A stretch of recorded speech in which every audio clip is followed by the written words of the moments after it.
Hi dear students, myself Purushottam Sharma and I welcome you to the YouTube channel of Shrimati मोहरी देवी Taparia girls college. आज अपन जो हमारी electronics की BSc second year की book चल रही है, उस बुक का एक जो टॉपिक हमने अभी कंटिन्यू स्टार्ट करा था वोल्टता पुनर्निवेश श्रेणी निवेश परिपथ, यानी कि जिसको हमने बताया था आपको उत्सर्जक अनुगामी प्रवर्धक।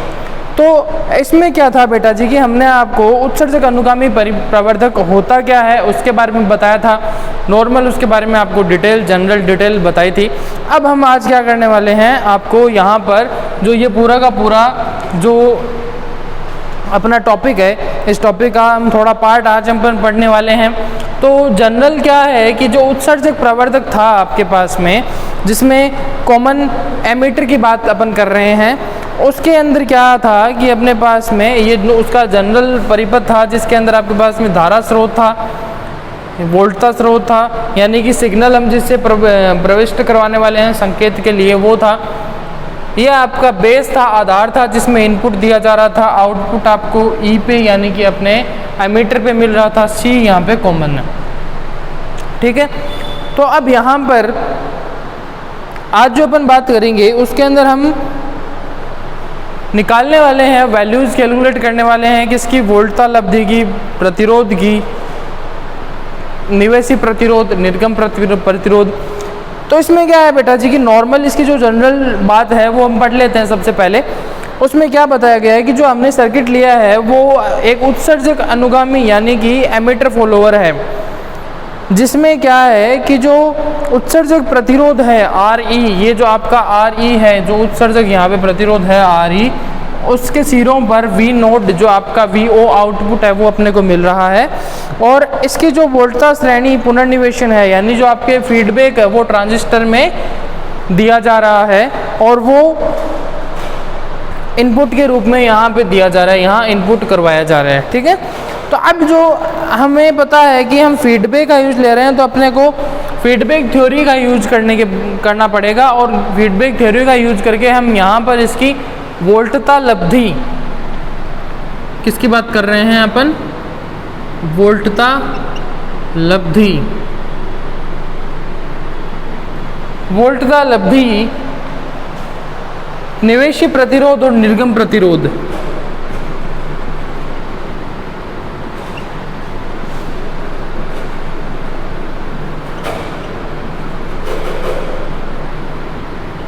वो अपन क्या कर सकते हैं यहाँ पर बेटा जी, कैलकुलेट कर सकते हैं।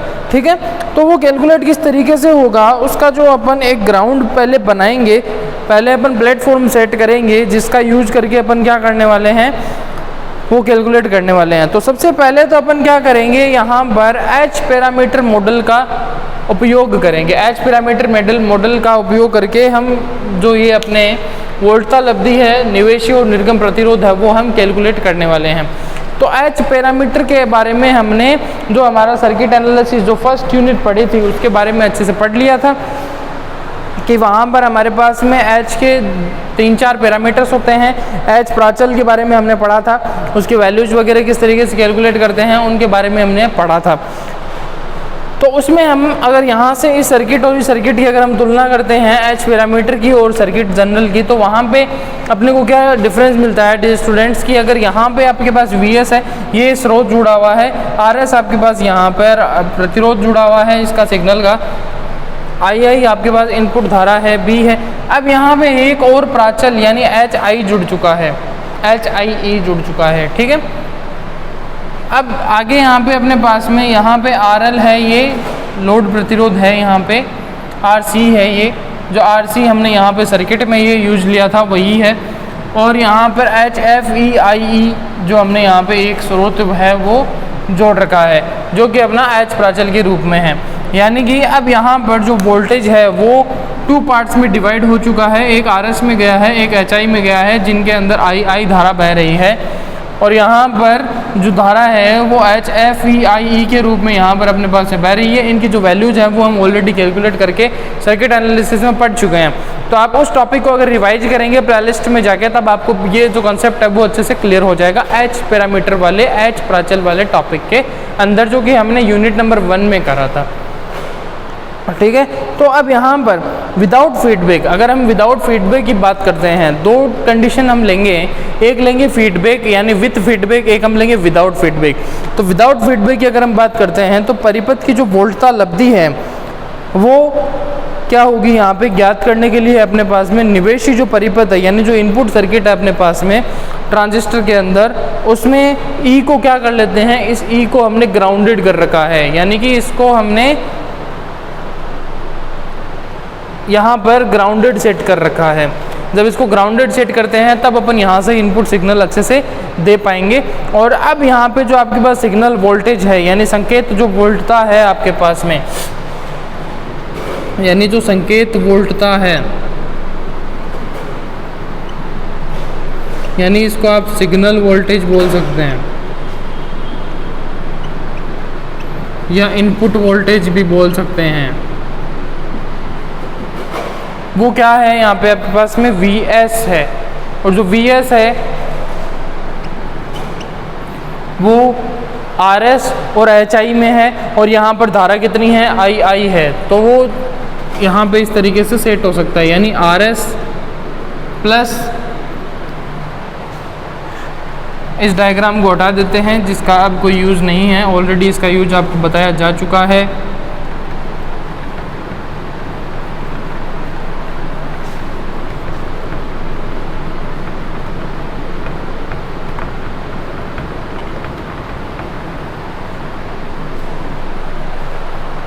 ठीक है, तो अब Rs और HI दो में जा रही है धारा II, तो वो लिख लेंगे Rs प्लस HIE II यानी इनपुट धारा। ठीक है, तो ये अपना यहाँ से सिग्नल वोल्टेज होगा जो आगे 2 में डिवाइड हो गया, जो हमने इनपुट के रूप में दिया था। ठीक है, इसको बोल देते हैं अपन समीकरण नंबर 1।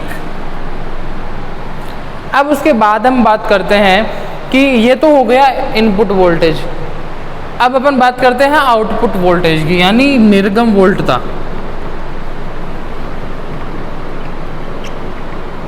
यानी कि आउटपुट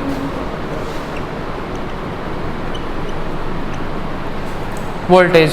ठीक है, तो अब यहाँ पर देखो आउटपुट वोल्टेज की हम बात करते हैं तो VO आउटपुट आपको मिलता है जो कि HFE II के साथ में, और यहाँ पर R आपके पास में E उसमें जो वोल्टेज है वो आपके साथ में सेट हो जाता है, यानी कि V आउटपुट यहाँ पे आपको मिल रहा है, RE तो साथ में इसमें प्रतिरोध होगा, और जो धारा है वो HFE II मेरे दोनों मिला के ही एक कंप्लीट धारा है। तो आपको यहाँ पे जो आउटपुट है VO वो क्या मिलेगा यहाँ पे बेटा जी, RS साथ में आएगा तो धारा कितनी है HFE II, और RE आपके यहाँ पे प्रतिरोध साथ में आएंगे। इसको अपन बोल देंगे समीकरण नंबर 2। यहाँ तक क्लियर है। अब समीकरण नंबर जो आपकी 1 है उससे II का मान हम इसमें रख सकते हैं। जब आप II का मान इसमें रखते हो तो क्या आएगा, VS divide by RS plus HIE आएगा, VS divide by RS plus HIE आएगा जब आप II का मान रखेंगे।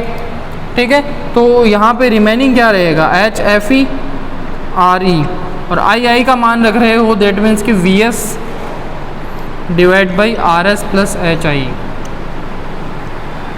यहाँ पर कर देते हैं फ्रॉम इक्वेशन 1। ठीक है, तो ये आया V आउटपुट। अब इसकी बात करते हैं HFE RE VS RS plus HIE। अब इसको बोल देते हैं अपन समीकरण नंबर 3। ठीक है, यहाँ तक क्लियर हुआ। नॉर्मल अभी तक हमने जस्ट सिंपल विदाउट फीडबैक और विद फीडबैक की बात कर रहे हैं। तो अब यहाँ पर देखो, अब ये तो अपने पास में इनपुट वोल्टेज आया था किसके अंदर, विदाउट फीडबैक। अगर मैं यहाँ पे लिख देता हूँ विदाउट फीडबैक, लिख देता हूँ मैं यहाँ पे विदाउट फीडबैक हम बात कर रहे हैं, यानी फीडबैक के बिना। अब हम बात करेंगे विद फीडबैक।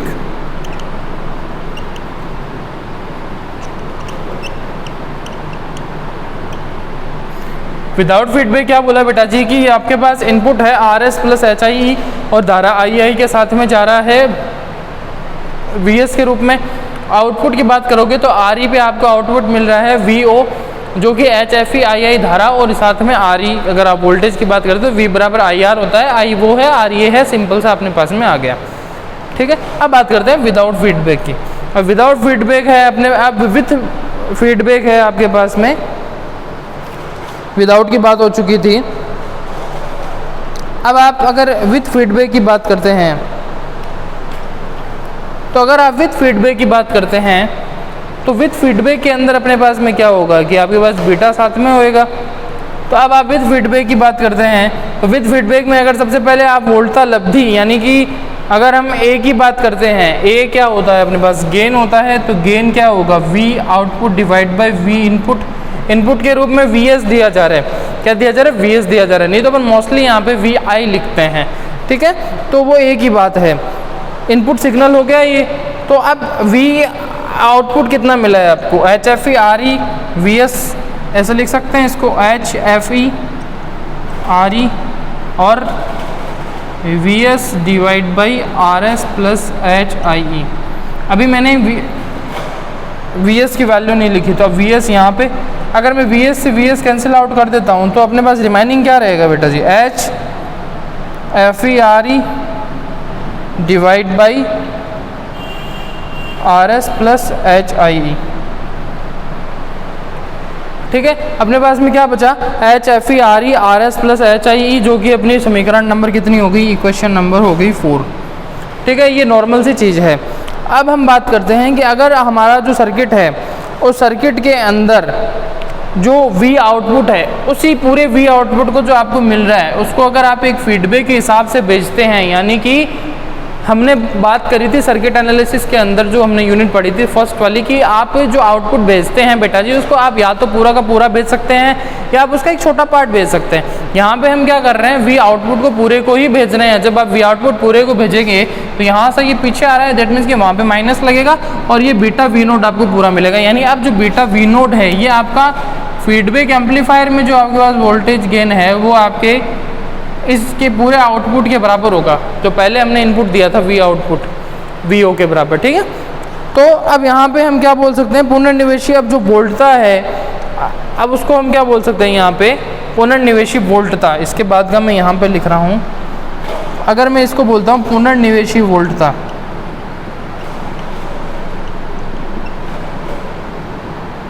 अब पुनर्निवेशी वोल्टता क्या मिलेगी, बीटा V नोट मिलेगी। अगर मैं पुनर्निवेशी वोल्टता को VF लिखता हूँ तो बीटा V नोट आएगी ना, वो बीटा V नोट ही आएगी पूरी, यहाँ से जो अपन भेज रहे हैं। अब जो बीटा V नोट है, जो फीडबैक है, वो किसके बराबर है, V आउटपुट के बराबर है, पूरा आउटपुट ही भेज रहे हैं अपन। तो क्या है, V आउटपुट आएगा क्या, माइनस का, क्योंकि पीछे की साइड में आ रहा है, आगे जाए तो प्लस आता, पीछे आ रहा है, बैक में आ रहा है तो वहाँ पे माइनस लगेगा। दैट मीन्स कि अब VO से VO कैंसिल हुआ तो बीटा आपको क्या मिल गया, -1 मिल गया। ठीक है, तो बीटा -1 मिला, इसको बोल दिया हमने इक्वेशन नंबर 5। तो आज हमने क्या क्या कैलकुलेट करा, आज हमने सबसे पहले तो कैलकुलेट करा था ये VS VO। अब VO के बाद में हमने मेन जो A है, ये जो A है यानी जो आपका वोल्टेज गेन है, सॉरी ये आपके पास में जो गेन है वो अपने को मिला, और यहाँ पे जो आपके फीडबैक का जो गेन है बीटा वो आपको मिला। ये A और बीटा हमने कैलकुलेट करा है। कल अपन बात करेंगे वोल्टता लब्धि की, निर्गम प्रतिरोध निवेशी प्रतिरोध की, जो कि इसका सेकंड पार्ट है इस टॉपिक का। तो मिलते हैं नेक्स्ट वीडियो में फिजिक्स सीखने के लिए, तब तक के लिए नोट्स बनाते रहिए, पढ़ते रहिए, keep learning, keep growing. Thanks for watching this video. Do like this video, share with your classmates, subscribe YouTube channel. Thank you very much.